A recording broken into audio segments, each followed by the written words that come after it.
एक कहावत है कि आंखें झूठ नहीं बोलती। पर क्या हो अगर मैं कहूं कि ये पूरी तरह सच नहीं है?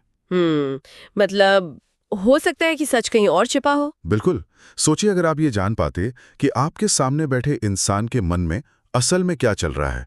क्या वो आपके आइडिया से सच में इम्प्रेस्ड है या सिर्फ पोलाइट होने का दिखावा कर रहा है? हाँ, और आज हम इसी छुपी हुई भाषा को समझने की कोशिश करने वाले हैं। हमारे पास है जो नवारो की किताब व्हाट एवरीबॉडी इज सेइंग।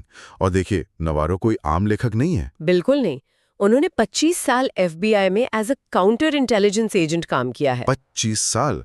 उनका काम था जासूसों और अपराधियों से सच उगलवाना, वो भी ज्यादातर सिर्फ उनकी बॉडी लैंग्वेज देखकर। हाँ, और जो बात इस किताब को खास बनाती है वो ये है कि इसका मकसद किसी को पकड़ना या एक्सपोज करना नहीं है। अच्छा। इसका असली मकसद है लोगों को बेहतर तरीके से समझना। ये एक तरह की छुपी हुई भाषा को पढ़ना सीखने जैसा है। एक बहुत ही शक्तिशाली टूल है ये। चलिए फिर इस छुपी हुई भाषा की डिक्शनरी खोलते हैं। किताब का सबसे पहला और शायद सबसे जरूरी सबक है, शब्दों पर नहीं, बॉडी लैंग्वेज पर भरोसा करो। बिल्कुल। नवारो कहते हैं कि जब किसी की बातों और उसके शरीर के संकेतों में फर्क हो तो हमेशा हमेशा शरीर पर यकीन करो।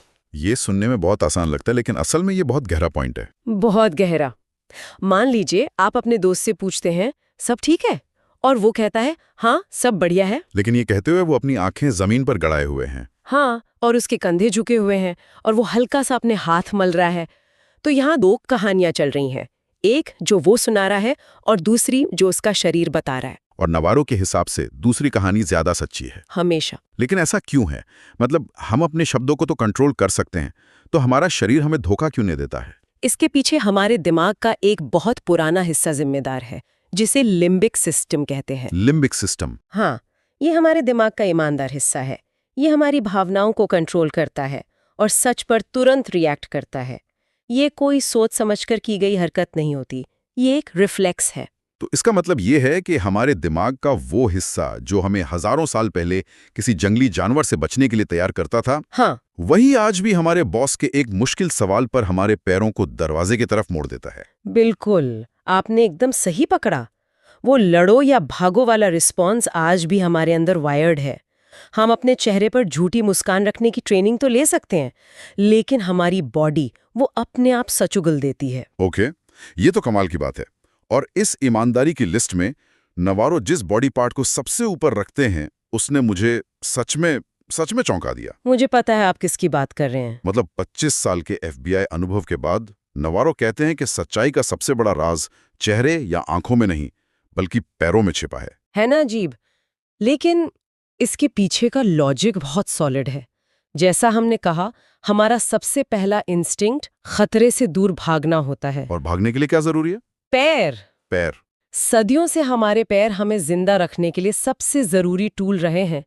जब हम किसी बातचीत में असहज होते हैं या बस वहां से जाना चाहते हैं, तो हमारे पैर सबकॉन्शियसली बाहर निकलने की तैयारी करने लगते हैं। इसका कोई उदाहरण दे सकते हैं? मतलब असल में ये कैसा दिखता है? जरूर। मान लीजिए आप किसी से बात कर रहे हैं और उसके दोनों पैर आपकी तरफ पॉइंट कर रहे हैं। इसका मतलब है कि वो व्यक्ति आपसे जुड़ा हुआ। ठीक है, लेकिन जैसे ही आप कोई ऐसा टॉपिक छेड़ते हैं जो उसे पसंद नहीं, आप देखेंगे कि उसके पैर धीरे से दरवाजे की तरफ मुड़ गए हैं।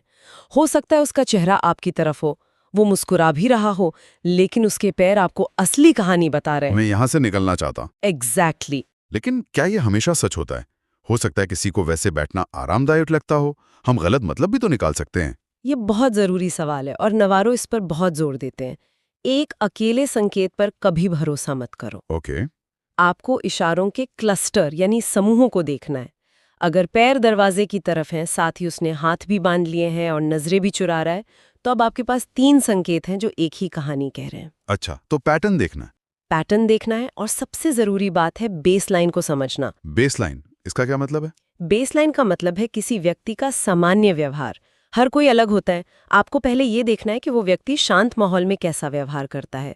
ये उसका बेसलाइन है। फिर जब आप कोई मुश्किल सवाल पूछते हैं और उसके व्यवहार में अचानक कोई बदलाव आता है, जैसे वो अचानक अपनी गर्दन रगड़ने लगता है, तो वो बदलाव एक महत्वपूर्ण संकेत है। अच्छा, तो हम असल में बदलाव को देख रहे हैं, किसी एक हरकत को नहीं। बिल्कुल, बेसलाइन से हटना ही असली कहानी बताता है। ये तो काफी स्मार्ट है। तो इन्हीं बदलावों को समझने के लिए नवारो ने बॉडी लैंग्वेज को 2 बहुत आसान हिस्सों में बांटा है ना? हाँ, आराम, कंफर्ट और बेचैनी, डिस्कम्फर्ट। और ये समझना शायद सबसे प्रैक्टिकल चीज है। बताइए इसके बारे में। जब कोई व्यक्ति आपके साथ कंफर्टेबल महसूस करता है तो उसके शरीर में खुलेपन के संकेत दिखते हैं। वो ज्यादा जगह लेता है, उसके हाथ खुले होते हैं। एक बहुत ही दिलचस्प संकेत है जिसे ग्रेविटी डिफाइंग बिहेवियर कहते हैं। जब हम खुश होते हैं तो हम हल्के से अपनी भौएं उठाते हैं, बात करते हुए हाथों को ऊपर की तरफ ले जाते हैं। और इसकी ठीक उलट बेचैनी के संकेत होते हैं। बिल्कुल, जब दिमाग को कोई खतरा महसूस होता है तो शरीर सिकुड़ने लगता है, व्यक्ति कम जगह लेने की कोशिश करता है। हाथ बांध लेना एक क्लासिक उदाहरण है। एक दीवार खड़ी करने जैसा। हाँ, और फिर आती हैं वो हरकतें जिन्हें नवारो पैसिफाइंग बिहेवियर कहते हैं। तो ये वो हरकतें हैं जब कोई नर्वस होता है तो बार बार अपनी टाई ठीक करता है, या औरतें अपने बालों से खेलने लगती हैं। सही पकड़े, ये खुद को शांत करने वाली हरकतें हैं।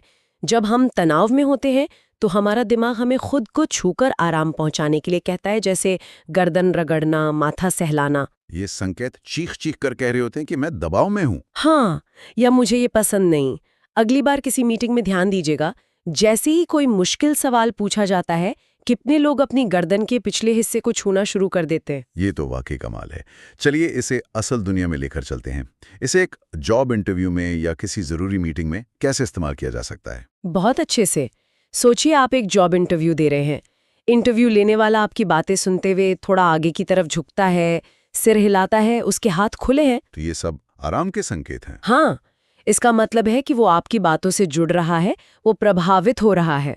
और अगर वो पीछे की तरफ झुक जाए, हाथ बांध ले और अपने पेन से टिक टिक करने लगे तो ये एक रेड अलर्ट है। ये बेचैनी के संकेत हैं।